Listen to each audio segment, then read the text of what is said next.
How was making that flick? But Nicholson was. I talk about it in my act. I have for years. If only there were a new DVD called The Littlest Suspect that someone could go. I've got it. Yes, you do. To go to Amazon and get themselves a copy. Or in Kansas City this weekend, come out. Is that where you're going? To the show, and I'll sign one. Where? For you. Midland?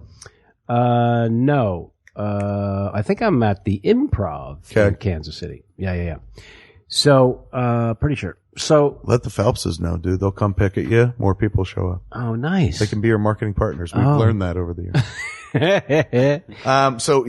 So Nicholson was the rarefied air, too cool. How can you represent the word cool to 4 generations? Was my thought process. And he continued to do another generation. Now 5. I didn't understand in what auspices I would venture a conversation. Right.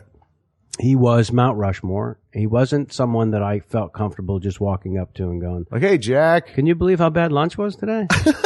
Why did they even line us up? You know?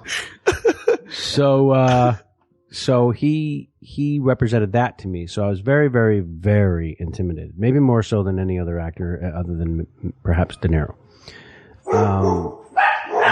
But I'm always class clown on the set. You know, right. You may remember that. I like to cut up. I like to. If you're not having fun, what's the fucking point? Exactly. And sometimes I'll work with a method actor, and I'll need to take a little air out of it because they need to get over themselves, and I need to remind them that we're here to have fun. All right, it's big pretend, man. Yeah. So with Nicholson, I couldn't ever do it. I couldn't figure out a way to just walk up and go and say anything.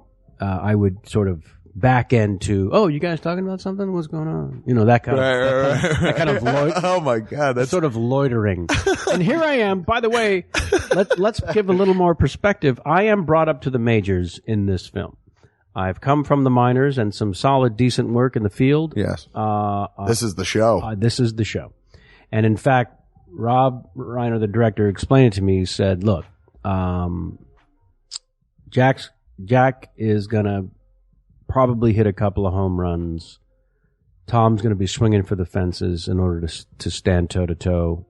And Demi is going to be taking lots of cuts deep to represent the strength of women. I need you to basically hit one into the gap, maybe bring in a run. Maybe not. That was it? Yeah. That's good direction. But just hit one into the gap nice. Nice. I don't need you swinging for the fences. And I got to underplay everything. Right. And the character's written by the great Aaron Sorkin as kind of the conscience. You know, they picked on these weaker kids. He's that guy. Yeah. So he never lets you forget. Yeah. Like somebody died. Yeah. Because somebody got bullied into death here. Exactly. And that's what bothers him, the bully part. Mm-hmm. And he's basically standing up for the little guy as a little guy. And there's no reason to do anything but underplay it. Right. And then one of the best parts of the experience is working with J.T. Walsh, one of the all-time great character actors that ever lived. Yes. Check his shit out in The Grifter. Yeah. Anything he's ever done, he's crazy. He brilliant. was amazing actor. And I would confide in him, I don't know what I'm doing. I was a comedian, and now I'm a dramatic actor, and I'm still kind of faking it. I can be natural in front of the camera, I would tell JT, but otherwise I don't have any technique at all. Mm. And he said, well, what you're doing actually is a technique. It's called less is more. And that's all you should ever do. In fact, he said it's 2 parts. Less is more, and the second part is nothing is best. If you can actually do nothing in a scene and be interesting, you win.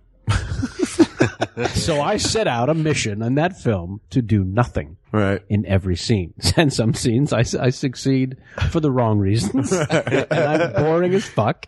And in other scenes I succeed as a standout by just being real and have lines quoted back to me. How delighted were you to have a stroller at one point?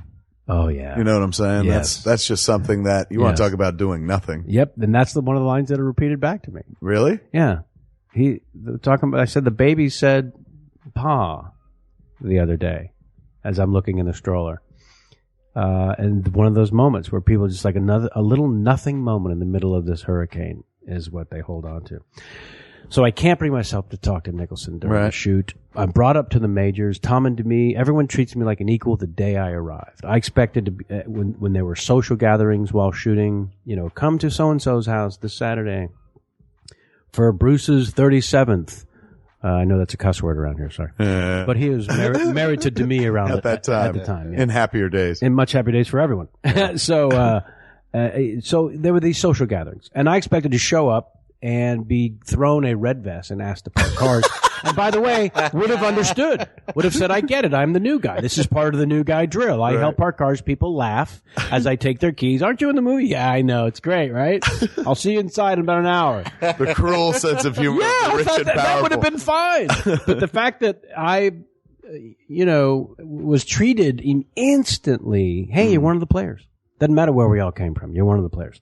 And Jack was the same way too. I expected somebody that cool for 4 generations to be aloof. People talk about him.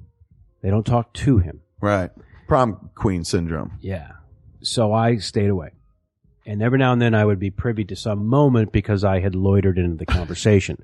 But there was one day that it all magically came to a perfect moment in my life. While we're shooting, it is announced in the news that Magic Johnson is HIV. The very first time that information is shared with the world is while we're shooting one day on A Few Good Men. As you may know, Jack Nicholson is the authority on the Los Angeles Lakers and has been since the late 60s, early 70s. So in 1991, when news of this is so earth-shattering in terms of, wait a minute, this giant heterosexual dude has it, we're all fucked. What does this mean? Right. Everyone goes to Jack, one at a time. I mean, from a grip to a cast member. They find a moment to go to Jack and say, Jack, what does this fucking mean? And he would deal with each person in his own way. I wasn't privy to any of it. I just noticed that people were coming up to him literally with a look on their face like, is the world about to end? Right. And him consoling everyone in as an authority of the game and the team and the man, Magic. And one time I thought I overheard him. I never asked him myself, but I thought I overheard him say something like, it's hookers. They're at every hotel around the country. It's every sport. These guys get off the private plane. They go to the hotel. There's 2 in the bar. There's 3 in their room. They can't get away from the hookers. It's a miracle it hasn't happened prior. So, while all this is going on, he just looks devastated and depressed and inconsolable. So, as you walk sometimes, we shot at Culver. As you walk where they shot, Gone with the Wind, It's a Wonderful Life. It's a very famous lot. As you walk sometimes from the soundstage to the trailer camp area, you might find yourself strolling along with somebody else at the same time, and you would engage a conversation. This day, I leave set to go to my trailer, and there's Jack walking to the trailers at the same time. And now we are indeed walking side by side. Hey, Kev. Oh, hi, Jack. And we're walking in silence.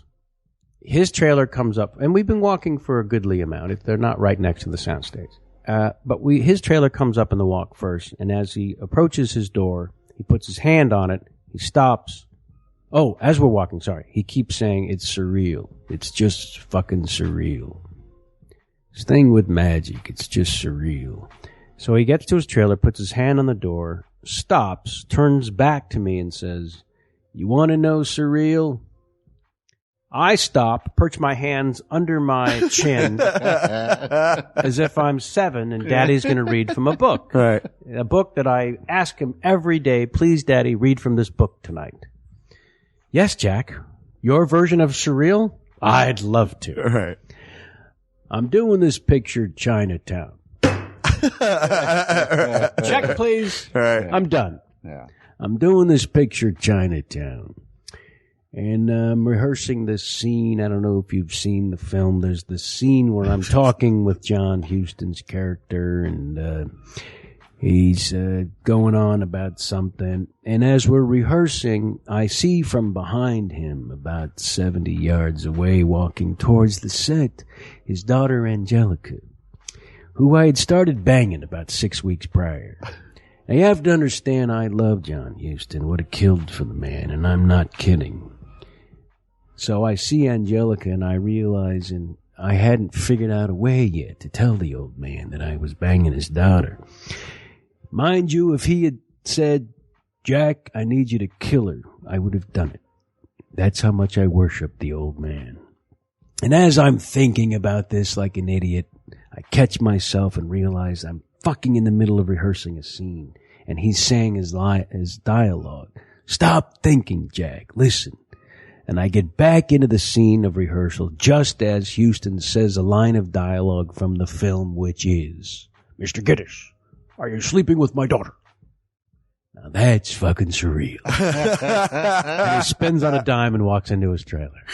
And I am standing there looking around. Did everyone else hear that? Am I the only one who heard this? Looking for a witness in case no one believes me later that just magic moment just happened. Genius. Yeah. My God, man. Storied fucking history you got.